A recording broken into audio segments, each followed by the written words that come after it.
Today, I get to share with you a story about the moment that everything began to change in a miraculous and positive way. And before I tell you about that moment and everything that happened thereafter, first let me rewind and tell you a little bit about what life was like for me at the age of 28.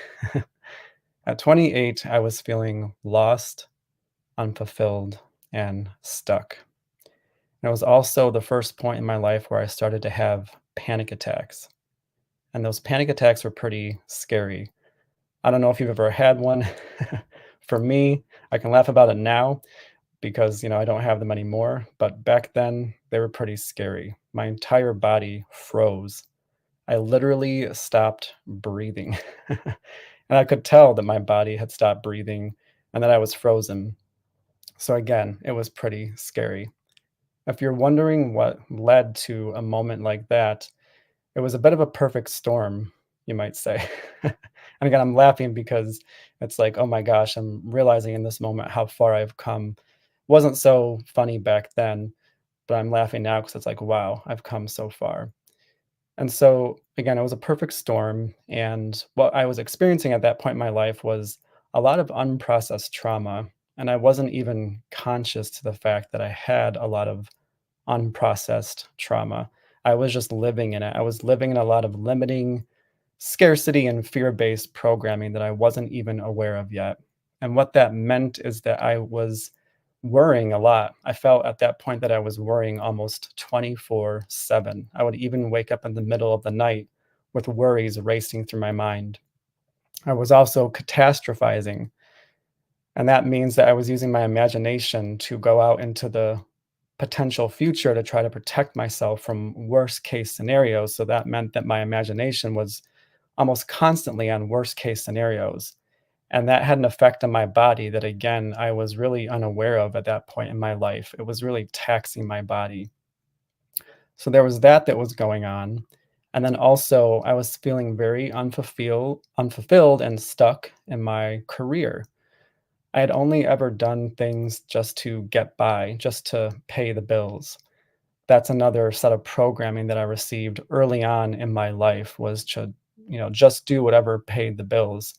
I never really heard anything about doing things that brought me joy, doing things that fulfilled my soul, doing things that I had a connection to.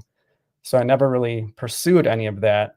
And I found myself in a very long career of high demand customer service jobs where day in and day out, I was feeling very taxed on a mental and emotional level, while at the same time coming home each day and not feeling fulfilled, not feeling really plugged into on a soul level what I was doing all day. Again, I was just doing my best to get by. So that was another aspect of my life. The next part was my marriage. Another aspect of my life where I was feeling lost and unfulfilled. I had met the man that eventually became my husband when I was just shy of 23. And at that point in my life, I really did not know who I was. Again, I can say that now looking back, but at the time, I did not know who I was. I was the eldest of nine, so I grew up in a way where I was just used to putting everyone else's needs before mine. I really didn't take the time to get to know who I was, at least not very much. So by the time I met him, I was very much a people pleaser. And again, I was putting his needs before mine constantly. Didn't really know I was doing this, but I was doing this. And that led me to burning out in this relationship. So it took me about a year and a half of us being together before I realized that I was just putting my needs last. I was constantly putting them last. So eventually I did find my boundaries. I started to find my lines. We got married when I was 25. I wasn't completely sure about it, but at the same time, I felt like this is the person I've been with. It just kind of makes sense logically. So I was like, okay, let's do it. Fast forward to 28, it was abundantly clear that we were on different paths in life. We definitely wanted different things from life. I had really found myself in a really big way by that point, and I was very different from the person that had met him just shy of 23. And so I'm sitting there realizing, like, wow, we're on very different paths. However, I still didn't have the courage to leave. I was too afraid of the unknown. I was too afraid of walking away from what I had known for so long. And so I stayed. So all of this, again, was a bit of a perfect storm that led to the point where I began to have panic attacks. And again, the first one was pretty scary. That wasn't the worst of it, though. It got to a point where I literally the nerves in my stomach were so shot that I struggled to keep food down, and then I started to struggle to keep water down. That's how shot the nerves in my stomach were.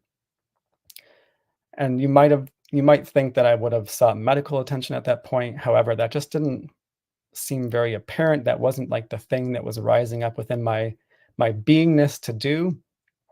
What did become very apparent to me was rest, lay down, and start to ask why this is all happening. Why has it gotten so bad?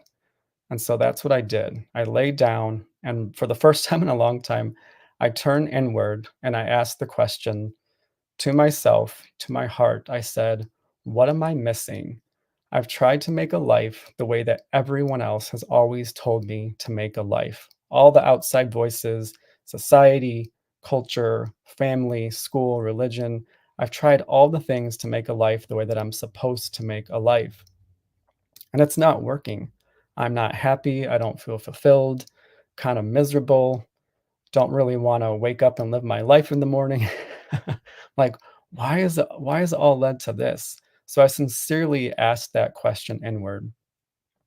And the answer that I heard from deep within, from my heart space, was, you've never tried listening to me, your heart.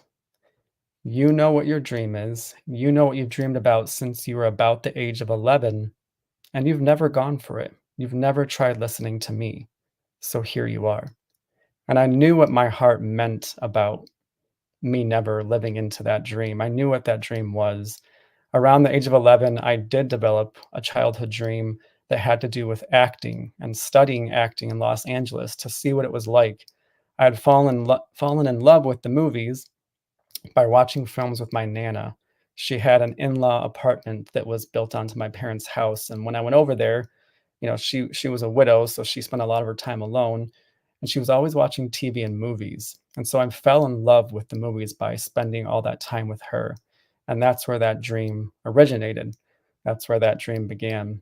And I had it all throughout my teenage years, but I honestly kind of felt guilty about having that dream. I didn't feel like I was special. I kind of felt like I was asking for too much. And so because of that guilt and even like shame about having a dream so big, I never went for it. I didn't go for it after high school, didn't go for it after college. Because of my story of unworthiness and not being special, I stayed local and just began to make a life like everyone else. So in this moment where had gotten so bad and I asked that question from within, I was able to admit to my heart, you're right. I've never tried following you. So I had a choice in that moment. Was I going to step up to the plate and say yes? And I realized, having tried everything else, this being the only thing I had not tried, that I was ready to say yes. And so I did. From that moment, I got up and I started taking steps that were in alignment with that dream. The first one being finding a podcast that had everything to do with acting, and the hosts actually were based in Los Angeles. It was hosted by two men that were living in Los Angeles, going on auditions and living the dream. So I listened to that podcast for about 6 months so I could get familiar with that world, so I could start saying yes to that dream.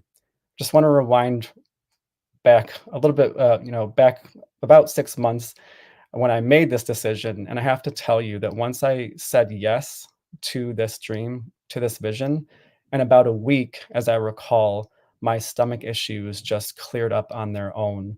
I was able to keep food and water down again after I had received that memo from my heart. Again, I didn't seek any medical attention for the stomach issues. They just took care of themselves once I said yes, once my heart had gotten my attention. So that's pretty cool. I don't like to leave that part out. So again, 6 months later, I've been listening to this podcast. Then one day I get the thought to see if there's any acting classes locally in my hometown. I was living pretty close to the city of Rochester in New York State. And sure enough, I found a listing for a class, and it was being taught by an actor who had just come back to the Rochester area after spending 25 years in Los Angeles. This is when I started to consciously see how supported I was in following that dream that was in my heart. Because how perfect was it that this class was being taught by someone who just came back from Los Angeles after being there for 25 years? He knew the town, he knew what it was like. He had lots of great real life advice to give. I continue to see the support from, my higher power, the universe, God, whatever you call that for you, in this class, because in this class I met an actress who was bi-coastal. So she was not only living close to my hometown, she was also spending part of the year in Los Angeles. So she also had real world insights from living the dream and how she was sitting right in front of me answering my questions. So that gave me more courage and confidence in terms of this dream. About the time that this acting class starting to wind down, my husband approached me one night because, again, a big reason I was staying was because of the marriage. And so he approached me one night in the kitchen and he said, "This is your dream, isn't it? To go to Los Angeles and to study acting, to see what it's like." And I said, "Yes." And because I was still kind of insecure and attached to the marriage, I said, "And I'm hoping you'll go with me." He was much more based in reality at that point, and he said to me, "No, this is your dream. It's not my dream. So I will not be going with you, but you need to do this for you because it's your dream. This is the life that you're living now, so you need to go for it." And he also said, "If I were you, I would quit your job and I would get there as fast as possible." So with that conversation, I now knew that for real, our marriage was done. It had ended. And though that wasn't easy, there was a lot of emotions that came up because we had been together for about 8 years at that point. I just realized what I needed to do. And so the one last thing that was holding me back was finances. I was told that I should have about 10K in order to go to LA without a job, and I didn't have that. I had just about 3K. However, as I continued to say yes to this dream, and the following weeks, I received 2 letters in the mail that were encouraging me to close out some retirement accounts I had created with previous employers and to close them out early. And I believe they were offering incentives to close them out early.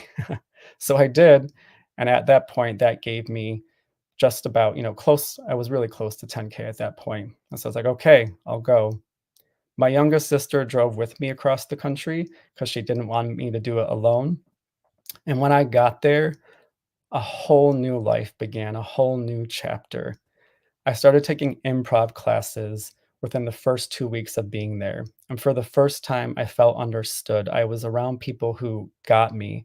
And that allowed me to really begin to be myself and express myself as the artist and the creative that I was. I landed a full time job in wellness just a month after arriving in LA.